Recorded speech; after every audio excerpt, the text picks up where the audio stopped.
होंगे, खैरियत से होंगे। तैयब बलोच आपकी खिदमत में फिर से हाज़िर है जी। आज जो हम डिस्कस कर रहे हैं वो मिलिट्री कोड से मुतल्लिक जुड़ा हुआ अहम मामला है।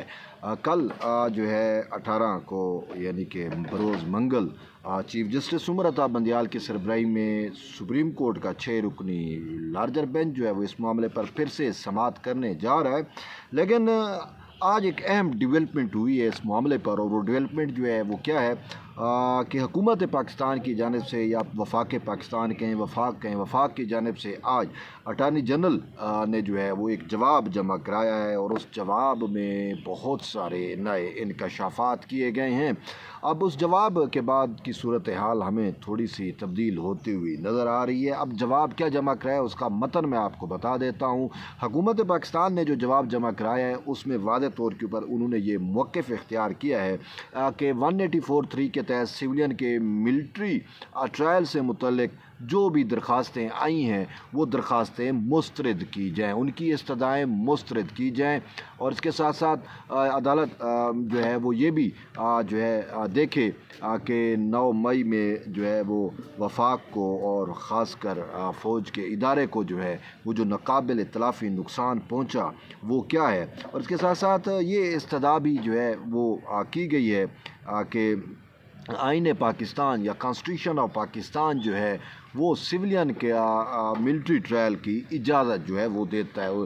यानी कि आईन पाकिस्तान के अंदर गुंजाइश मौजूद है कि सिविलियन का जो है वो मिलिट्री ट्रायल जो है वो हो सकता है। और ख़ासकर उन्होंने ये कहा कि ऐसी सूरत हाल में हो सकता है कि जब सिविलियन जो है वो प्रोहिबिटेड एरिया या ममनुआ इलाका जिसे डिक्लेयर किया गया होता है, जब वहाँ पे जो है वो अटैक करें या फ़ौजी तनसीबात पे हमले करें, तो ऐसी सूरत हाल में आइन जो है वो वाज़ेह करता है कि उन सिविलियन का जो ट्रायल है वो मिलिट्री अदालतों में या मिलिट्री कोर्ट्स में जो है वो हो सकता है। और साथ साथ वफाकी हुकूमत की जानिब से अदालत को ये भी बताया गया कि साने 9 मई जो हुआ उसमें 2 अरब से ज़ायद का नुकसान जो है वो हुआ, और उसमें वाज़ेह तौर के ऊपर कहा गया कि मैं सिर्फ पंजाब के अंदर फ़ौजी तनसीबात पर हमले के 68 वाक़यात रूनुमा हुए, यानी 68 वाक़यात हुए, जिसमें जो है वो जना हाउस लाहौर है,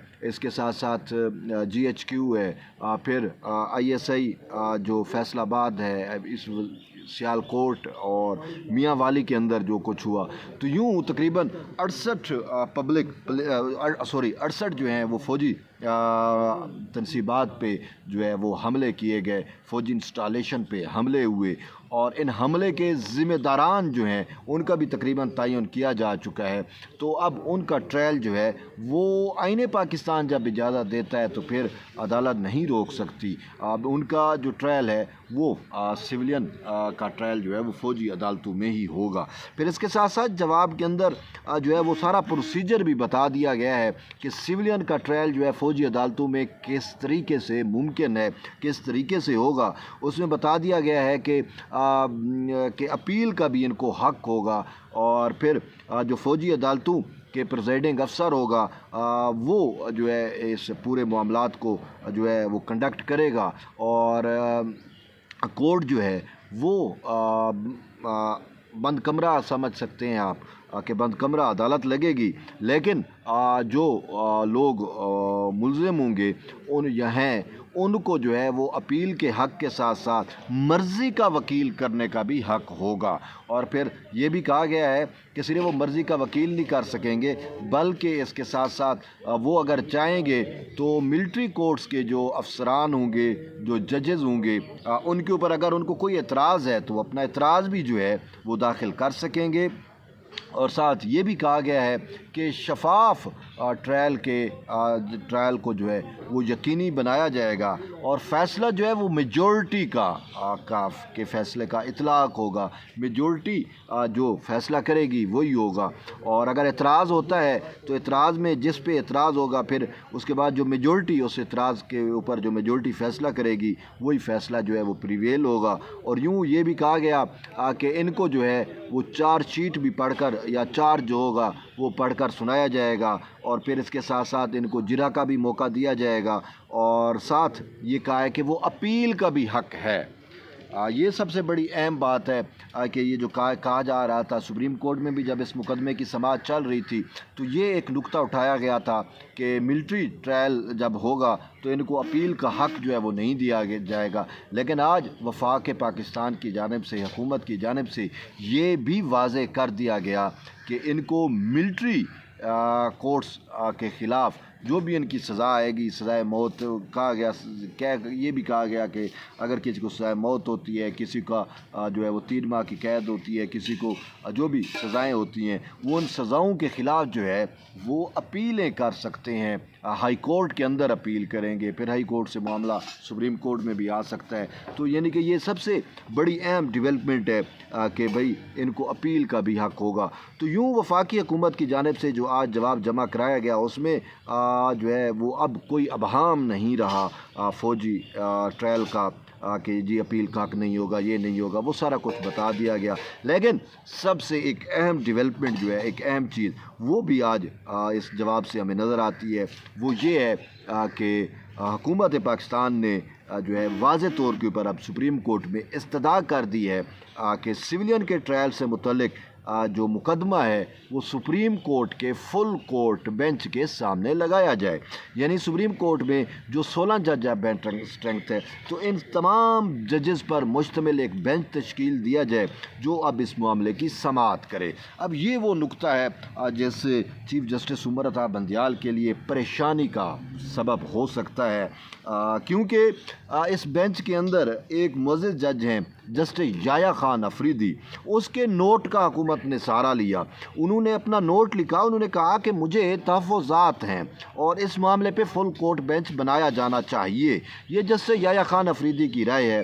तो अब हुकूमत ने भी यही कह दिया कि इस मामले पे फुल कोर्ट बेंच बनना चाहिए। ऑलरेडी अगर आप इस मुकदमे की जो है वो निटी-ग्रिटी में जाएँ तो आपको समझ आएगा कि जब साबिक चीफ जस्टिस जवाद ख़ाजा ने दरख्वास्त दायर की और उससे पहले इमरान खान ने दरख्वास्त दायर की, फिर होता कुछ यूँ है कि एतजाज़ अहसन भी इसमें दरख्वास्त गुजार थे। तो एतजाज़ अहसन बतौर दरख्वास्त गुजार चीफ जस्टिस से चैम्बर में मिलने जाते हैं।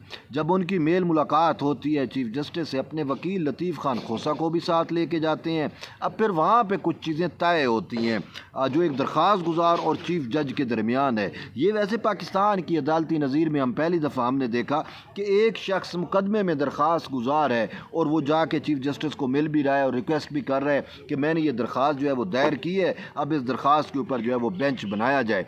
तो उसके बाद हमने देखा कि आनन फानन बेंच भी बन जाता है, समातें भी शुरू होना, समात के लिए भी मामला लग जाता है, मुकर्रर हो जाता है। लेकिन अब जो ही पहली समात होती है तो उसमें बेंच के 2 सीनियर तरीन जज जो हैं वो इस बेंच को बेंच मानने से भी इनकारी हो जाते हैं। मैं बात कर रहा हूँ जस्टिस नामज़द चीफ जस्टिस काजी फैज़ ईसा की और फिर सीनियर तरीन जज जस्टिस सरदार तारिक मसूद की। इन 2 जजेज़ ने जो है वो बरमला कहा कि भाई ये अदालत जो है वो क़ायदे कानून के तहत तश्कील नहीं दी गई। तो जो अदालत क़ायदे कानून के तहत तश्कील न दी गई हो उस अदालत का आइनी और कानूनी तौर पर कोई वजूद ही नहीं होता। तो इसी वजह से उन्होंने कहा हम इस बेंच में बैठते नहीं हैं। उन्होंने सहारा लिया supreme court practice and procedure act 2023 का। तो यूँ ये 2 जज अलग हो गए। तो फिर ये बेंच जो 9 रुकनी चीफ ने बनाया था ये फिर सुकड़ के 7 रुकनी हुआ। तो फिर इसमें एक जज हैं जस्टिस मंसूर अली शाह। जस्टिस मंसूर अली शाह का भी नोट सामने आता है, उन्होंने भी फुल कोर्ट बेंच के हामी थे और उनके एतराज़ात भी थे, तहफ़्फ़ुज़ात थे, लेकिन इसके बावजूद वो समात कर रहे थे। लेकिन वजह ये होती है कि एक दरख्वास्त गुजार साबिक चीफ जस्टिस जवाद ख़ाजा उनके करीबी रिश्तेदार होते हैं और ये नुक्ता उन्होंने ओपन कोर्ट में उठाया जिस पर हुकूमत ने उन पर एतराज़ किया तो वो भी फिर बेंच से अलग हो गए। तो यूँ ये बेंच सिमटता हुआ, सुकड़ता हुआ फिर 6 रुकनी हो गया। तो अब 6 रुकनी बेंच के अंदर एक